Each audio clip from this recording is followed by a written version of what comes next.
namni maatii isaa dhiisee akkuma bakka barbaade oolee bulee dhalaa barbaade gala deemee sheekni namni finjoo namni guddaan hangana kun namni mataan isaa gosa lama ta'e kun namni quraana rabbii gartee sammuu qabu kun ganda keessatti deddeemee akkanuma dhalaa argee wajjin deddeemee dhalaan olii gad taphattuun kan ilmaan isaa mana keessaa agabuu jiran obboleeyyan kiyya amriin akkanaatu maali isin takkaa dhageessanii gurra ol gala hoo galu jaalaltii namni nama jaalate akkaataa qaba yoo Assalamu alaikum warahmatullahi wabarakatuh kama kam daawwattoota keenya akka alif gaarii fi yaaqisanii bakka jirtan maratti nageenya fi gaarreen qaxxaamuree isin akka unasin jaa hakam baga jiraatanii alhamdulillah rabbil alamin galanni rabbii guddaa xiqqishoo waan dheengiddaa argisan gartanii waa'ee dhimmaa faayoodhaa ilaalchiseetiin gartee waan takka dubbadda jechuudha.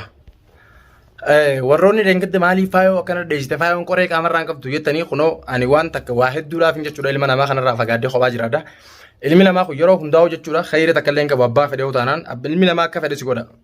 Fedhuu yoo gartee jibba kee qabaates akka ati duniyaa tarraa dhaumutu si godha.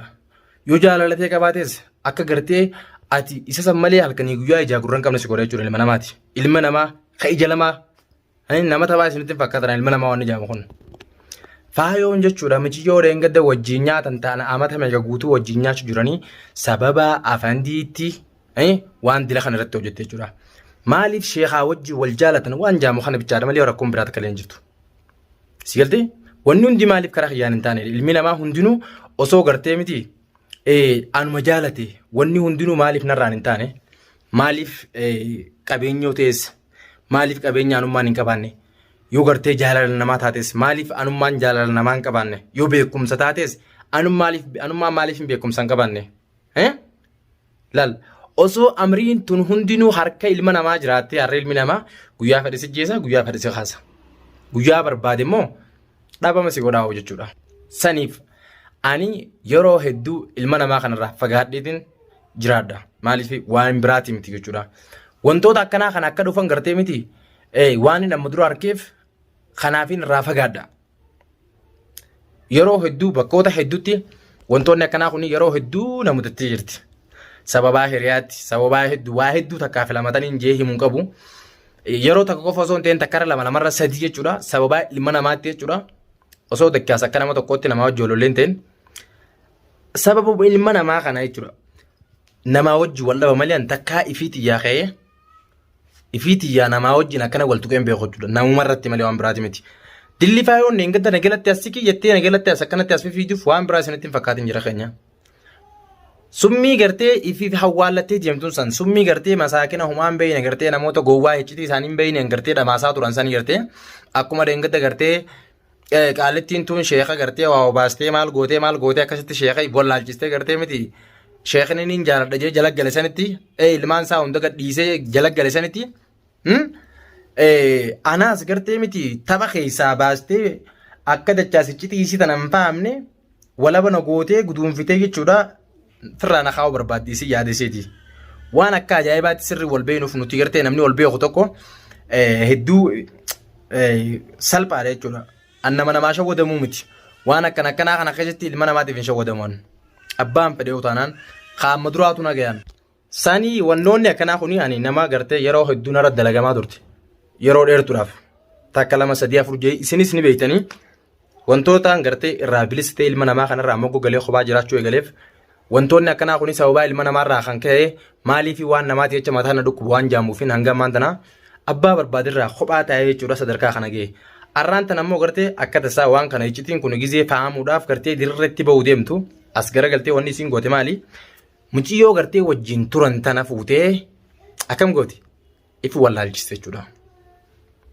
Tapha keessaa baasuudhaaf himma jechuudha. Akka gartee isii wulii waa'ee isiitii fi maaree hundi irraanfattuma akkuma mata duree irratti agartan muciyyoon hatta hanga maqaa isiitu maquma isii kanaa hanga wallaalchistutti jechuudha. Isin duraan wannoonni kuni summiin tun kan xamadamteef nama biraa isinitti hin fakkaatina. Summiin tun dachaasiif xamadamte. Itti yaadamtee wanni kun dachaasiif xamadamtee dachaas ammoo harka galuu didee. Kallattii hundaan dhuftee fuulana irraa ramnaan as deebitee geeluma isiidhaa ta'u wajjin nyaachaa turan sanii harka hudduu keesse. Laal akkitti fokkatu agartanii miidhaa? Hin hambisne jechuudha hanga asitti keesse. Rabbiin gartee bakka irraan hammaaramnetti gannuun naqinii waan jaamu suni waan akkanaa tanarraa kan ka'e. Maaliif ani yeroo hedduu nin dubbadhaan dhugaa nin dubbadha abbaa fedhe utaanaan yoo gartee dhugaa irratti namni sun kan dhugaa irra jiru taate dhugaa wajjin bakkaan barbaadeen dhaabbadhaan isiin sun yoo namni sun dhugaa qabaate jechuudha ani yoo warra silaafaa yoo dhugaa qabaattees yoo sumayyaan sun dhugaa qabaattees yoo sheekni dhugaa qabaatees dhugaa isaanii san gartee afaan guutuun hin dubbadha arraan tana wanni cubbuu dila kana hunda gartee ooftu jiru afandiin haadha mana isaa ilmaan irra gartee gannaqee eeysa jiran ilmaan kiyya kun ni dhuganii ni nyaatanii sigalte haati mana kiyyaa tonoo dhiiru akkami na barbaadde ilmaan kiyya kanaafoo abbaa gartee abbaa niin taha jee yaadeen beeku namni ilmaan babbareedaa san dhiisee ala gabbee akka wandalaatteetitti namtichi gartee guddaan aalimni guddaan nuti kaleessa beeynu sheekni nuti sheeka beeynu sheekni gartee kalee hawaasa isaatiif waan gaarii godhaa ture tokko har'a gabbee jaalalaan naqabe jee gartee ganda keessa jechuudha mudawwarsaa fudhatee ganda keessa hoggaa kee akkanatti shabaabaa wajjin kee akkana beetalu kana gurra ol galu kagaggalu gartee miti yoo gartee dhuguma sani sammuunsaa kan tuqamtu taate malee wantoonni akkanaa kan irraa hin eegu jechuudha ani dhugaa sanirraa hin deebi'u haati mana isaa hanga ammaan tanaatti ilmaan isii keessa nagaan taa'u jirti qalbii takkaan jechuudha. Inni bakka fedhe oolee bakka fedhe bulee ta fedhe akka barbaade namni jechuu funyaan gaalee kaayeti namni olii gadiin akkana deema jechuusa. Bakka barbaade namaa geessa hoottu yaanni dhufaa deem jaanni deema rafa jaanni rafa inni waa hundatti wanni inni ta'e ashaangullitti ta'e jechuudha. Wanni biraa takka illee inni as keessatti tapha keessaa bahee jiran akka kiyyatii. Haati mana isaadhaa yoo gartee miti dhuguma sanitti isa kanarraa haqa qabaatte ganaa musiibaan guddoon isa buutee isii musiibummaan guddoonu si galtee sheekaan gartee miti booddee gartee miti aarti sheeka nama geessiteeti shaayii nama obaafti dhageessanii daangaa ala si baafte jechuudha taphaa ala si baafti bakka hunda dhaabbachuun bakka si fakkaane dhaabbachuun obboleessoo gartee miti hiriyaatee itti gassi gooti maqaa gartee maqaa keessi buufti wanni hin fakkaanne wanni hin fakkaanne gartee miti bakka hin fakkaanne nama dhaabdi. Arra gartee silaa gaafa duraa laallatee saayiba gartee miti saayiba filatee kana hunda itti mudatu nan fakkaatti. Yeroo hiriyaan tokko fuudheeti bakka irraa nama maramne gassinaqa. Sheekaas fuudhee namumaa bakka san geesse malee wanti kuni an lafaa kee wanni kun akkanatti gartee wanni dilli kun ni dalagamte jee waan takka waan ijaaduun qaban akka dachaasitti. Seegaltee? Kuni waan itti yaadamee dirree baamee irratti hojjetame isuma kanarrattu mataan isaa obboleessa kiyya dheengatta jechuudha gaafa ijoolleen daa'imni gartee miti gamaa gamana harka akka ijoolleetti hidhaniin dhaqee aboo wanni kun maqaa keenyaa miti billaa aleekum jee gartee miti achi gabbaase ergaan guyyaa gassan gabbaase kaasee anuma dheessu eegale gurbaan maaliif akka na dheessu haaliqa tokkochaa beekan maaliif na dheesse amma kunoo gartee intala inni gala deemu sanis waliin akkas godhan paayoon yoo sitti hidhatte obboleessa kiyya dhageessaa qabrii gartee qabrii si qotteeti si jiraa kana gartee miti mormaa gassi awwaaltee mormaa ol si dhiiftee asii ol saree si nyaachiste obboleessu handukaan sitti maalti faayoo jechuun nama akkanaati miti kanaa miti kanaa oliitu gartee si goote obboleessa kiyya sumaa fi saniifuu jilan qabdu namni yoo si jaalate obboleessa kiyya dhageessaa waan gaariin si jaalata namni yoo si jaalate hamtuu sirratti yaadu akkaan beekutu yoo namni si jaalatu hamtuu si hin fadhu jaalattees jibbitees namni si jaalatu tokko waan ifi jaalatuun si jaalata. Waan gartee nama fayyadaa ta'e isa fayyadaa saniin si jaalata obboleessa kiyya qaalii naa dhugaa sitti maatii. Namni gartee dhugaa sitti himuu ni sodaata. Saniif ilmaan kee keessa deebii dubbii tana fuutee fi miidiyaarra geessitee ifiif gartee miti bakka hunda maqaa kee gabbuufte. Dhalaan taane isaa ibdee obboleessa kiyya. Fuudhaa fi miti isiin tun gartee bultii halkan takkaatiif hin taatu halkan takkaa miti deeqaa takka hojii buluufuu isaan kun guutuu nan baasan akka dhugaa sanitti. Obboleessoo nagaan ilmaan kee keessatti deebi'atis ammoo gana ati gartee faayoo yoom gana dalagdee miti gana isin guutuu gartee miti asaraa asrii teessin isin dababsiisti yoo haaluma amma jirtu kanaan itti fufte an gaafan gartee isiidhaaf shawwadame sanii akka feete ana gootu yoon gartee fursaanatti argannaan akka feete ana gootu ani isaa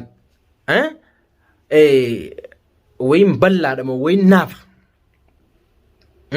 Tapha isaan taphatu guran guutuu dhibbaan dhibbatti hin beekan annama taphni akkana kanaa kun gowwomsu miti jechuudha saniif afandii maatii isaa keessaa ba'ee kunoo arra baatii bira kutuuf deema gurbaan kun eegee ilmaan isaa keessaa ba'ee tapha kan hunda keessaa moggabbee haati ilmaan isaa mana keessa jirti ijatti jatanaan akkana dhaqee arge ilmaan isaa mee gartee booda yoo naamit jaan isaan kana hojjuu haadhuma mana isaa sanuu gartee miti mee isinii fideeti woomeeshuun jettu sanuu gartee miti ijjumatee san tanaaf gurra keessan dhageessan eeyyuwaa maaliif namni keenya kun yeroo takka argaara dhageetti jaalata.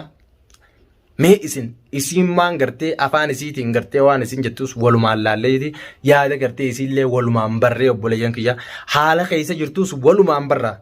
Nagaan ilmaan sii guddifachuu jirti moo ilmaan kana gartee miti akkamitti akka guddifachuu jirtus isuma sanirraa barra obboleeyyan kiyya. Ani gizeen waan akkana kanaan dubbadhu hedduu sukkaaraan nakaan. Namni maatii isaa dhiisee akkuma bakka barbaade oolee bulee dhalaa barbaade jala deemee sheekni namni finjoo namni guddaan hangana kun namni mataan isaa gosa lama ta'e kun namni quraana rabbii gartee sammuu qabu kun ganda keessatti deemee akkanuma dhalaa argee wajjin deemee dhalaan olii gad taphattuun kan ilmaan isaa mana keessaa gabuu jiran obboleeyyan kiyya. Amriin akkanaatu maali isin takkaa dhageessanii gurra ol galu hoo galu. Jaalaltii namni nama jaalate akkaataa qaba. Yoo fuunee taates fuunee akkaataa qaba. Namni gartee wanni hundinuu heeraa fi seera mataa isii qabdi obboleessa kiyyaan dhugaan sitti maatii. Saniifuu arguuf teesse wanni kun gartee khasaaraa isin sirra fiddu.